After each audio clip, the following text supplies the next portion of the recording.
Hey guys, today we're going to do the 50-second Disney Real Long Storybook episode titled 101 Dalmatians, A Lucky Christmas, narrated by Michael Gough, the voice of Pongo, and including the song, Hey Santa. Now this is going to be requested by Frank Coufal.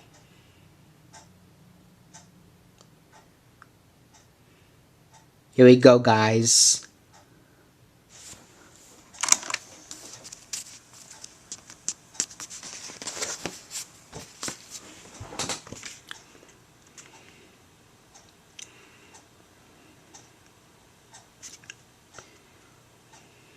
Hello again, it's me, Pongo, with another tale to tell.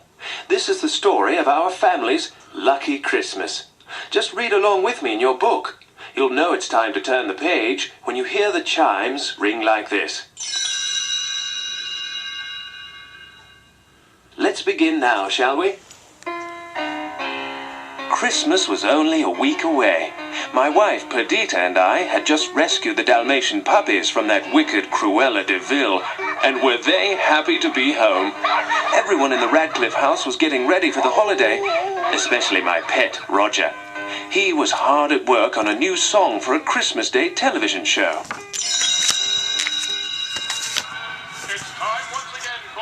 All of us hounds were in the living room watching Thunderbolt the Wonder Dog when the television went on the blink.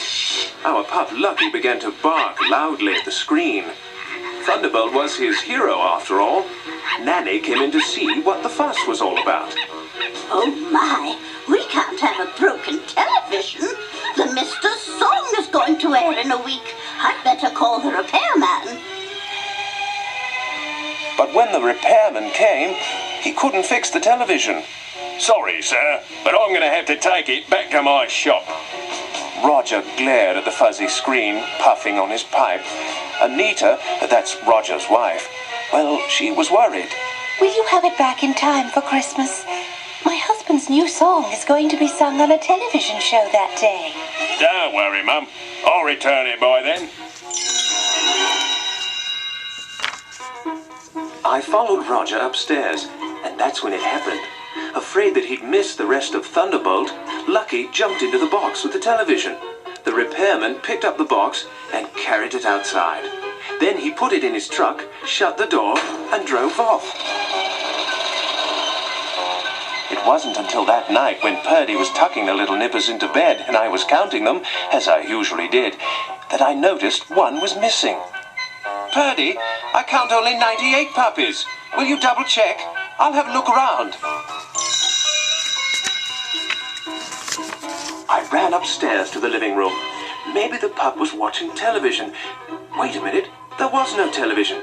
Suddenly I knew who I was looking for. Lucky. He had been awfully interested in that television box when the repairman put the set away. Just then, Purdy raced into the room.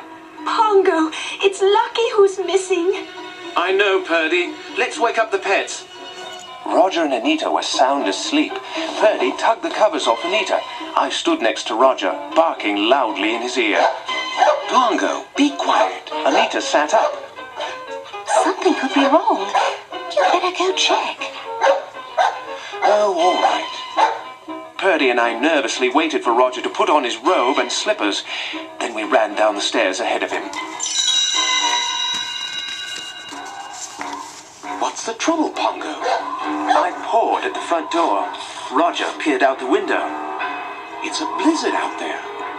Anita came down the stairs. I'll get our coats. Then Nanny burst into the room. I just checked on the puppies. Lucky's missing. I'll bet that repairman took him. He's probably working for Cruella, like those two bandits, Jasper and Oris. Roger shook his head.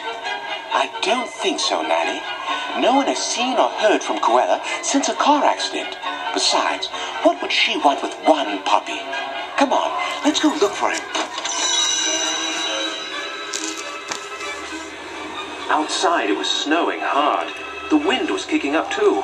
Purdy and I gave the front steps a good sniff, but they were already buried in snow. We looked up and down the street. Come on, Purdy, let's head for the TV repair shop. But I don't know where it is, Pongo. I have an idea. We yanked on our leashes and tried to pull our pets down the street. Hold on, boy. Which way do you think we should go, Anita? Let's try the park. Purdy and I knew Lucky wasn't there. Even if he had gone to the park, it would be impossible to find him in the blizzard. We looked all over for him anyway. It was useless. Come on, Pongo. Come on, Perdita. Let's go back home. The next morning, Nanny called the television repairman.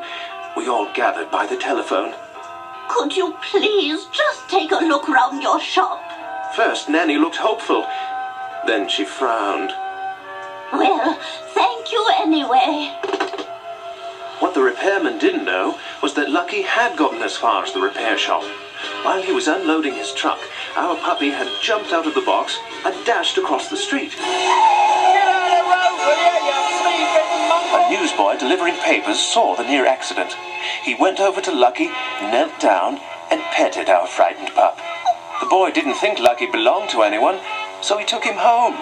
The boy's mother, however, didn't want a dog. You can keep him in the garage until you find his owner. But what if I can't find his owner, Mother? Then he goes to the animal shelter.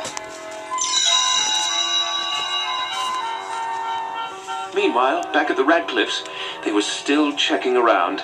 Anita called the dog catcher. Hello? I'd like to report a missing Dalmatian puppy.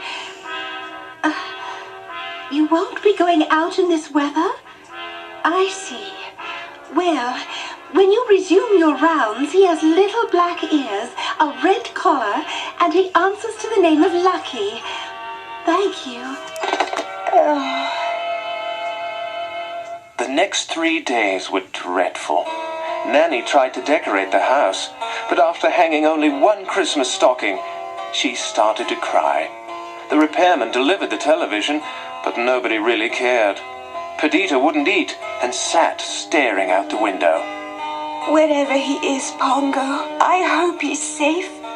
Don't worry, Purdy. We didn't name him Lucky for nothing. He always manages to keep out of trouble. Roger tried to finish his Christmas song. Hey, Santa, you've got lots of lucky toys. Oh, lovely toys. He put his head in his hand. I can't concentrate, Anita. Roger, you must.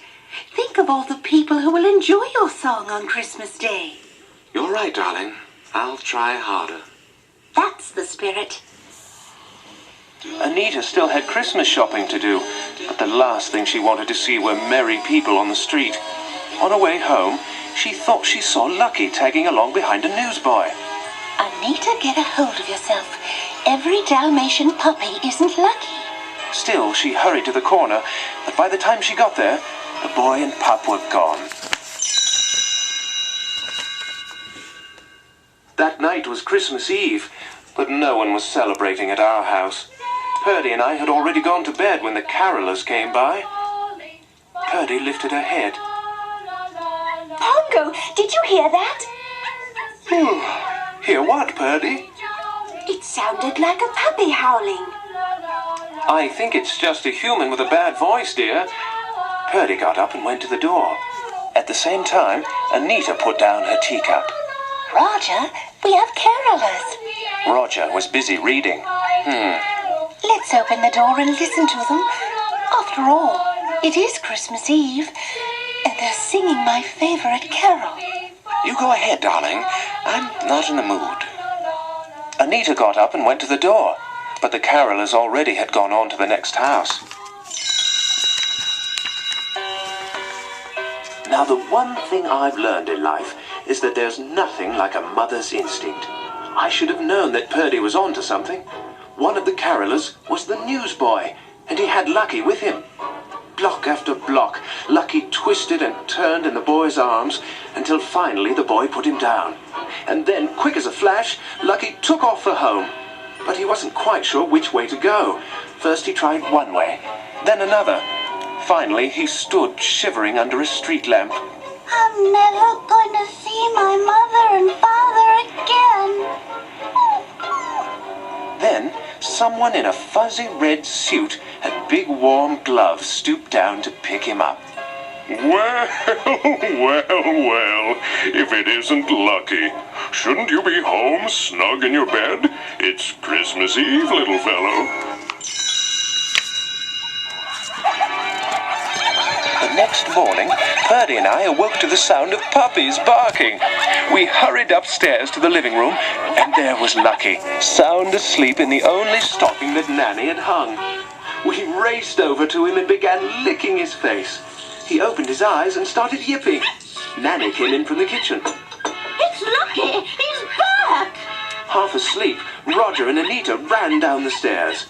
So it is! Where in heavens did he come from? And how did he get in the stocking? Look, Roger. He has a red bow around his neck with a card. It says, Merry Christmas, Love SC. Roger looked at Anita. Love SC? Who is that? You don't think? No, it couldn't be Santa Claus, could it? I'm not sure, Roger. All I know is that this is the most wonderful Christmas present we could wish for. Anita and Roger hugged each other, and all the dogs began barking at once. Nanny shook her head in amazement. It most certainly is! Then Roger hurried over to the television and turned it on. Come on, everyone, the show is starting. We all gathered round him to celebrate the luckiest Christmas we'd ever had. A wonderful new song by the popular composer Roger Radcliffe. Hey Santa, I'm well aware that things are tough, and it's your busiest time of year. Well, guys, The Easter Bunny's work is done. This is and it. Now your Christmas time is here. Your list is pretty long with who lives please like and where subscribe. what they did, but it's not my fault. You're overworked. I'm just a growing boy. I'm still a kid. Please like and subscribe, and stay tuned for more videos coming soon in the near future, won't you? That because you're stressed, you might Bye. forget